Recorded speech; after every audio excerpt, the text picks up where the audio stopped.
So నేను చెప్పేది ఏంటంటే right to education is our fundamental right and constitution ప్రకారం right to education is a fundamental right అని మనకి ఏం చెప్తుందంటే ప్రతి ఒక్కరికి ఫ్రీ అండ్ కంపల్సరీ ఎడ్యుకేషన్. కానీ it should be amended into free, compulsory and fair education. Because ఇదొక్కటి NEET paper leaks problem కాదు. ఎడ్యుకేషన్ సిస్టమ్ గ్రౌండ్ లెవెల్ నుండి ఫెయిల్ అవుతూ వస్తుంది. గ్రౌండ్ లెవెల్ నుండి స్కూల్స్ చూడండి, గవర్నమెంట్ స్కూల్స్కి వెళ్ళి ఒకసారి అక్కడ ఉన్న పరిస్థితులు చూడండి. గవర్నమెంట్ కాలేజెస్ చూడండి, ఇంటర్మీడియట్ కాలేజెస్ కానీ డిగ్రీ కాలేజెస్ కానీ లెక్చరర్స్ సరిగ్గా ఉండరు, పాఠాలు సరిగ్గా చెప్పరు. ఆ 10th క్లాస్ స్టూడెంట్స్కి ఎట్లా ప్రిపేర్ అవుతున్నారు మీరు 10th బోర్డ్ ఎగ్జామ్స్ కానీ అడిగితే గవర్నమెంట్ స్కూల్ స్టూడెంట్స్ని నేను నా సొంతంగా అడిగినప్పుడు వాళ్ళ నుండి వచ్చేది ఒకటే జవాబు, ఏముంది మాకు చిట్ ఇప్పిస్తారు, పాస్ చేస్తారు, మేము పాస్ అయిపోతాం అంతే, అంతకు మించి ఆన్సర్ లేదు.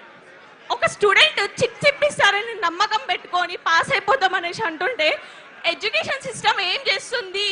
అసలు స్కూల్లో ఉన్న టీచర్స్ ఏం చేస్తున్నారు? ఆ ఎడ్యుకేషన్ సిస్టమ్ ఏం చేస్తున్నది?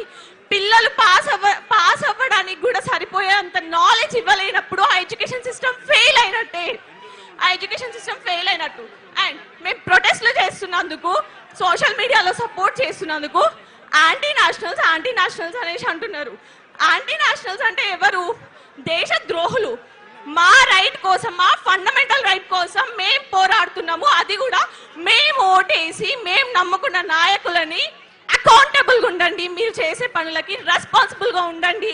మీరు చేసే పనులకని క్వశ్చన్ చేస్తే అది యాంటీ నేషనలిజం ఎట్లా అవుతుంది? అది ప్యూర్ డెమోక్రసీ అవుతుంది. డెమోక్రసీకి యాంటీ నేషనలిజంకి తేడా తెలుసుకొని యాంటీ నేషనలిస్ట్ అనండి ఫస్ట్ మీరు. అండ్ యాంటీ హిందూస్ అంటున్నారు. ఫస్ట్ ఆఫ్ ఆల్ సెంట్రల్లో బీజేపీ ఉన్నా, కాంగ్రెస్ ఉన్నా, కాక్రోచ్ జనతా పార్టీ వచ్చినా, ఎవరు వచ్చినా కానీ సిస్టమ్ ఫెయిల్ అయినప్పుడు అది ఎడ్యుకేషన్ సిస్టమే కానివ్వండి, ఇంకేదన్నా కానివ్వండి, సిస్టమ్ ఫెయిల్ అవుతున్నప్పుడు గవర్నమెంట్ ని క్వశ్చన్ చేసే బాధ్యత ప్రజలకు ఉంది. మేము చేస్తూనే ఉంటాము. సిస్టమ్ ప్రాపర్ గా ఉండే అంతవరకు, గవర్నెన్స్ ప్రాపర్ గా అయ్యే అంతవరకు. అండ్ సెంట్రల్ లో బీజేపీ ఉంది ఇప్పుడు ప్రెసెంట్ కాబట్టి డెఫినెట్ గా బీజేపీని క్వశ్చన్ చేస్తాం. బీజేపీని క్వశ్చన్ చేస్తున్నందుకు యాంటీ హిందూ అంటున్నారు. First of all basic common sense ఉండే religion is different, politics is different. Religion is personal beliefs, politics is societal governance. దానికి తేడా తెలుసుకొని మాట్లాడండి. యాంటీ హిందూస్ అనడానికి ఫస్ట్ ఆఫ్ ఆల్ ఎవరి రిలీజన్ కి వాళ్ళకి స్ట్రాంగ్ లాయల్టీ లేదా? ఒక పార్టీ మధ్యలో నిల్చొని ఈ రిలీజన్ ని కాపాడతా అంటేనే నడుస్తుందా? అంత ఇన్ఫ్లుయెన్షియల్ మైండ్సా మీరందరూ? మీ రిలీజన్ కోసం మీరు నిలబడలేరా? నాకు అర్థం కాదు. గవర్నమెంట్ ని క్వశ్చన్ చేయాల్సింది స్టేట్ సరిగ్గా నడవనప్పుడు, సిస్టమ్ ఫెయిల్ అవుతున్నప్పుడు. రిలీజన్స్ కోసం కాదు. Politics is different and religion is different. అవి రెండింటిని వేరుగా చూసి మన నాయకుల్ని ఎన్నుకున్న రోజు మన బతుకులు బాగుపడతాయి. అది తెలుసుకోండి. ఫస్ట్ క్యాస్ట్ ని బట్టి, రిలీజన్ ని బట్టి వీళ్ళు నా కులమోడు, వీడు నా రిలీజనోడు, నేను ఈయనకు ఓటేస్తే మా కులం బాగుపడుతుంది, మా రిలీజన్ బాగుపడుతుంది అనుకున్న రోజులు అట్లాంటి ఓట్లు వేసే వాళ్ళ బతుకులు మారవు, మా బతుకులు మారనివ్వరు. ఇది మార్చుకోండి ఫస్ట్.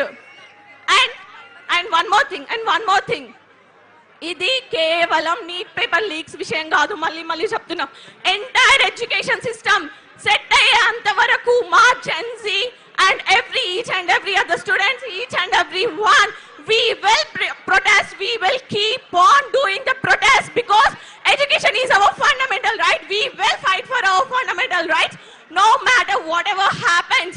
And ingokati ప్రొటెస్ట్లు చేస్తున్నందుకు ఫాల్స్ కేసులు పెట్టి బుక్కలలో పెడతారా? పెట్టండి.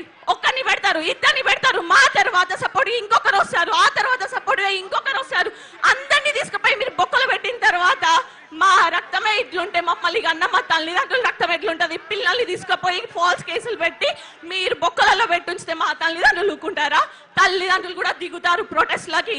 దేశం ప్రొటెస్ట్ లో దిగిన తర్వాత ప్రాపర్ గవర్నెన్స్ కోసం ఒక్కడివి సెంట్రల్ లో కూర్చొని ఏం చేస్తావు? You have to be accountable for that.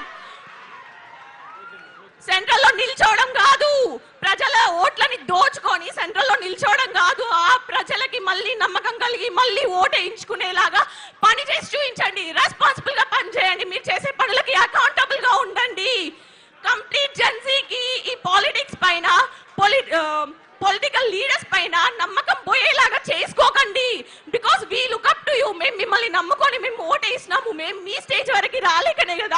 మా వాయిస్ మీరు మాట్లాడతారనేసి, మా కలలు మీరు తీరుస్తారనేసి మా ఓట్ల రూపంలో మిమ్మల్ని నిలబెట్టుకుంటుండే మీరు you keep on failing us every time we vote, you keep on failing us.